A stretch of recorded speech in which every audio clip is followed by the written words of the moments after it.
I think transparency is really important for the healthy functioning of democracy. It's absolutely right that there's disclosures around donations and outside interests, and transparency is a good thing, and I fully support it. Is it right that six-figure sums are being given to MPs? I think transparency is really important, and that's why we have a set of rules and regulations in place to provide that transparency for people, and it's important that those rules are adhered to. The Prime Minister speaking in the last hour. Joining me now, our political correspondent, Ali Fortescue, who is in Leeds with the Prime Minister. Ali, it's interesting, isn't it, that the Prime Minister obviously accepts that transparency is very important, but it's journalists who have provided this tool rather than Parliament.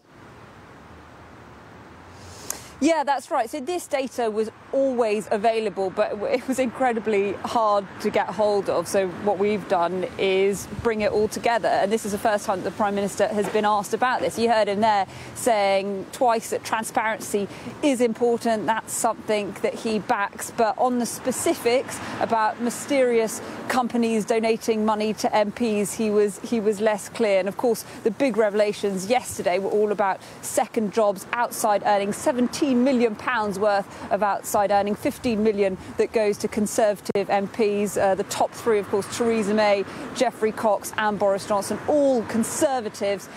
He didn't really want to comment on the specifics this morning. The Prime Minister, though, was keen to stress that he thinks transparency is important, which I think is a message echoed by many MPs privately, whether or not they're particularly happy about the lid that we've lifted on the way that money flows through Westminster. I think that's less clear. Ali, you also asked the Prime Minister about the NHS strikes. Yeah, I did. And here I think he was absolutely determined not to deviate from his central message. Worth saying, we are in Leeds in West Yorkshire. He was visiting this healthcare centre, talking about the government's plans to bulk buy care home beds to try to move people on to spare some space in hospitals. What he was determined to talk about when it came to strikes was the fact that the government have invited unions in for talks today. I think what we have seen, I think it's fair to say, is a shift in tone, a shift in rhetoric. He's saying that the government are happy to talk about pay, but the big question is obviously the details, the specifics, because there's been confusion about whether the government are talking about pay for 2022-23. It looks like that's not the case. That's obviously what unions want to see. And what we understand is still on the table is the idea of a one-off payment for nurses that could help to unlock the deadlock, perhaps bring the two sides together. On that, I asked him about that twice. And again, he was very keen to talk about the important talks that are happening, but he did not want to be dragged into the detail. He didn't rule it out, though. Have a listen to this.